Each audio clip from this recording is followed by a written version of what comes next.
everyone, and welcome back to my channel. Today's video is super special because it is the first ever video haul for Alex Syberia, and I am going to be making some flowers. Yes, so I'm actually going to be using the chrysanthemum layering stamp and the coordinating die set.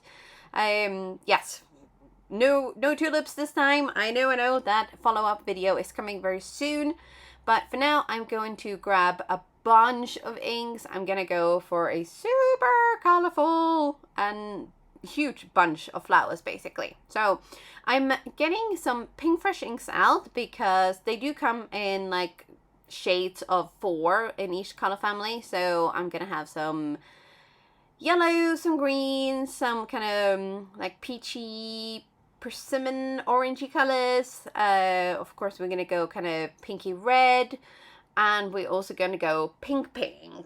Yes, so this bunch of pinks are fantastic together. So we got a light pink, a sparkling rose, which is my favorite color out of the pinks, bubblegum, and also raspberry bliss. So we are going to use all of these today. Yes, in one way or another.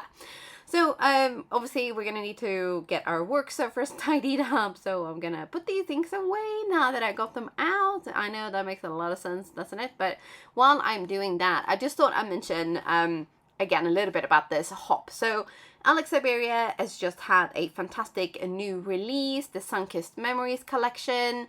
There's hot foil plates, there is stamps, stencils, die cuts, there is the layering stamps that we're going to be using today. And there is a giveaway. Yes, so there's 3 25-pound gift cards up for grabs.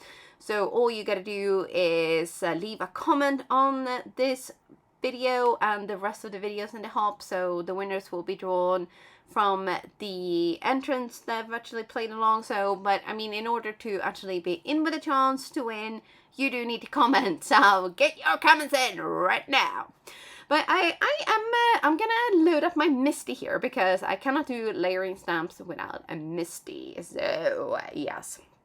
Now one thing that I like doing when I'm doing layering stamps is that I tend to do at least 2 of each color because sometimes I mess them up. Yes, it is a sad fact of life, but sometimes I do. And now, because this is brand new out of the packaging, I'm just going to quickly kind of condition the stamp a little bit by rubbing an eraser. Yes, I'm not going to use the British word for eraser. We're going to use eraser. And then we are going to wipe that off. And the reason we're doing this is to get that kind of first shiny layer off so that the stamp can actually pick up the gorgeous ballet slipper ink.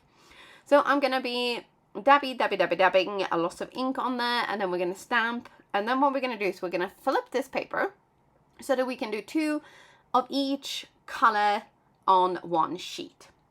And then I'm gonna do this with the rest of them. So another thing that I like doing is when I'm doing a layering stamp is to do 1 layer and then leave it to dry, and then I do another layer and then leave it to dry. So that's another kind of upside of doing loads of different colors, is that you give each sheet of paper a little chance to dry in between adding another layer, so that it just helps with kind of letting your ink settle a little bit so it doesn't all bleed together into like a blob. But I did have a little bit of trouble with my last color there, the red one here. But let's have a look at these, because I mean, oh my gosh, delicious. Look at those pinks. God, love them. And these are our oranges. Just, yeah, it just came out so fantastic. The detail in this stamp is fantastic. And this is our yellows. Oh, so good. I didn't think that this one was going to pick up the detail as much as it did, but wow. Now this is our red, and I didn't actually notice until it was a little bit too late. But on my candy apple ink pad, it's kind of crystallized a little bit. So it's kind of left like little blobs, and I tried to clean that up and I just made a mess, and I have red ink all over my hands, all over my stuff, and I just yeah, it is it's not worked out well for me using this one. So I think I'll leave this one for ink blending and maybe not stamping, but yeah, obviously, honestly, red ink everywhere. But now that I've done my flowers, we are gonna do some leaves, and here I should maybe have kind of thought about the paper size a little bit. Yeah, so here I'm just using another like A2 size, but what I did actually realize, which I didn't film because I'm an idiot, is that cutting down little squares of 2 by 2 inches, so 5 centimeters by 5 centimeters, will actually give you enough space to stamp a leaf. And then what you can do is you cut out a bunch of those, because you know you're always going to need more than one leaf when you're doing a flower. So you then cut out, say, a bunch of 20s like somebody might have done, of these 2 by 2s, and then you can just super easily stamp them up one by one. So obviously if you place everything into your MISTI in like tight in the corner, you will have no issue whatsoever lining up the rest of the detail. And the leaf has only got 3 layers, so super easy, brilliant, no problem. So here I'm using fresh pear to stamp up the first layer, and the ones that I did off camera, I used the 3 darker colors just to kind of, you know, create a more of a, you know, contrast and stuff. But I did try to squeeze in as many leaves as I could on these 2 sheets of paper. I did have to rearrange the placement of the stamp, which is again another reason why it's better to do the 2 by 2 inch squares, because then you don't have to change the placement of your stamp in order to cover, you know, all your paper. So do as I say and don't do as I do, because this took a lot longer than it should have done, really. But you know, you learn something along the way, almost always. Now the trick is, of course, to remember those lessons and not just kind of la-di-la-di-la, forget them. But yeah, so here I'm just gonna finish off my 3rd layer of the leaves, and you can already see like all those like delicious details and stuff. It's just so good. I love how these came out, and I am now going to use the die cut to cut all of these out. And the flower is actually small enough, or the die cut is actually small enough, that it fits through my little Hero Arts compact cutter. So I didn't have to use like a big chunky die cut machine. I could just, you know, use my teeny tiny little cutie pie one here. And here again with the red, I mean, I have let this dry for quite a while now, and it's still kind of dropping those little red crystals on stuff. So yeah, I gotta do something about that ink pad for sure. But look at that. Oh, it looks so good when they're die cut, doesn't it? It's just a little bit of extra magic, I think. So we are gonna do all of these flowers, and then, you know, we're gonna move on to a little bit of background making, because I did actually, believe it or not, I did actually end up using all of these flowers for cards. Now I know it sounds a bit crazy when, you know, because I stamped out so many flowers. So I was like, if I can get one card out of this, I will be super happy. That would be great. But then I have a load of leaves and I have a lot of flowers. So I thought, you know what, we're going to make a couple of cards. So we're going to use the sun rays stencils, and we're going to use the same greens as we use for the leaves. So we're going to not use all 4 of these layers. Sometimes I like to mix and match a little bit. Yeah.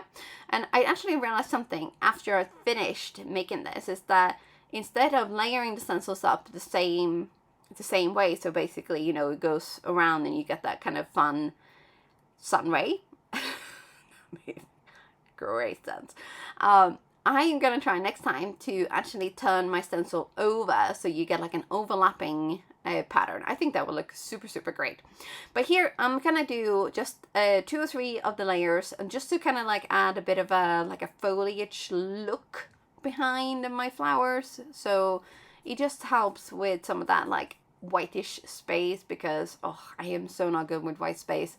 I am trying, I am trying to get better, but I just, no, I want to add the colors. I want to add the dimensions and the layers and the bling and yeah, white space. There's something that makes me itch about it. I don't know what it is, but ay. But anyway, so I did actually make another couple of backgrounds using this stencil set and the same green inks, just to kind of like see what I like and what I didn't like. But we're gonna kind of go ahead with this one now, and we are going to take a few of our many leaves, and we're gonna just start kind of like puzzling and see what looks good, what works and what doesn't work. And this is one of the processes that some people find really annoying, and this is what causes a lot of anxiety.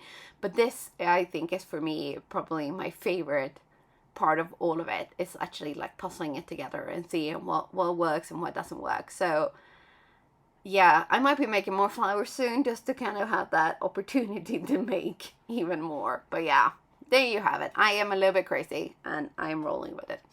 So these are some of the For You word dice that I made in my first video, and I thought, you know what, I gotta use them because they are so brilliant. And I used it on one card and on a second card. Yes, it looks good with gold, doesn't it? I like that. And the black just really stands out. And then for a third card, because yeah, I had that many word dice already prepared, so you know, I had to go for it. And then I had one flower left, one teeny tiny little lonely flower and 2 leaves. And I thought, you know what, I cannot with good conscience walk away now and be like, yeah, I'm done, when I can actually finish this off.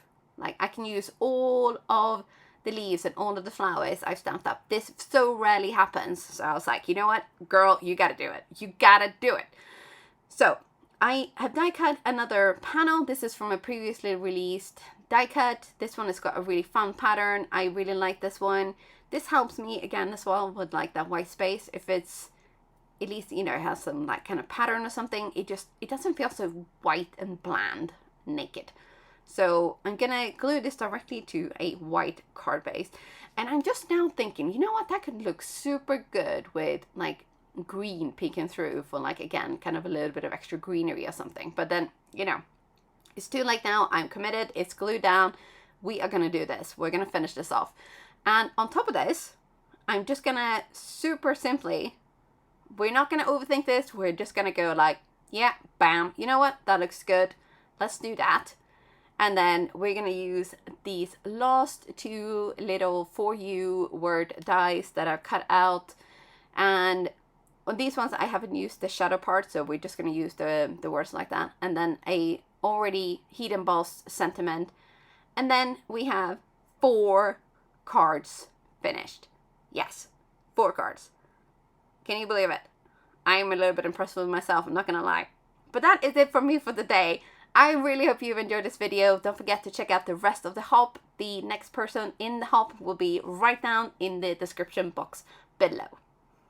In the same description box, you will also find links to all of the products that I have used with uncompensated affiliate links at 0 extra cost to you. Thank you so much if you choose to support me by using these links. And with that, I really am all done. I will see you next time. Bye for now.